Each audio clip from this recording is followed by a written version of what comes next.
we in Miami, thankfully, have Phil Keating on the ground live, where, as Dana mentioned, there have been people celebrating for hours now, Phil. It looks like quite a scene there on the ground. It's quite a scene, and the drum circles kind of getting loud over here.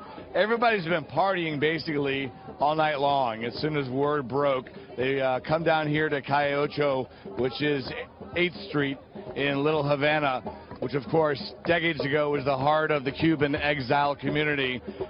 In modern years, it's become a little more Latin American, more Central American, but this is the place to go if you want to protest something that happened in Cuba or celebrate something that happened in Cuba.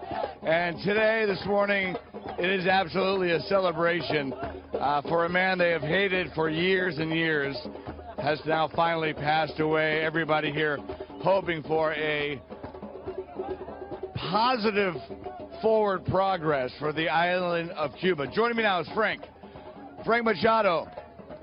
What brings you here to Calle Ocho in the middle of the night in the early wee hours? Oh, well, I found out at 4:30 in the morning. It's a momentous occasion. It's a historic occasion for the Cuban-Americans and the Cubans in Cuba to see a dictator fall and die. We've been waiting for this for many, many years. We wanted Fidel Castro to die.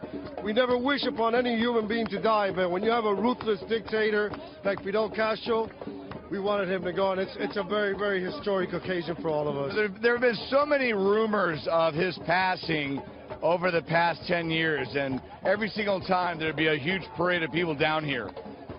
And then it turned out it was just a rumor. Fidel was still alive.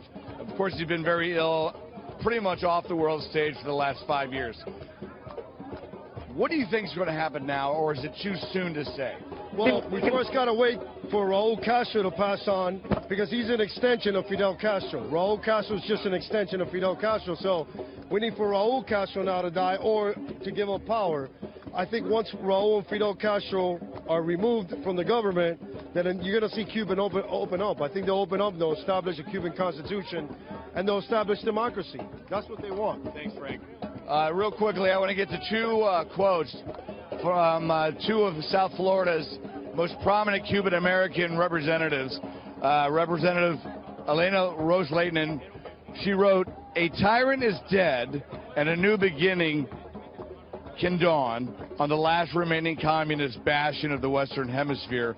And Miami Representative Carlos Curbelo tweeted out, "The passing of the dictator now ends a long and horrifying chapter in Cuba's history. The Cuban people need our solidarity." And here on the streets of Little Havana, you're seeing the celebration live. Nobody's gone to sleep. There's no reason to go to sleep as far as they're concerned. It is absolutely a party.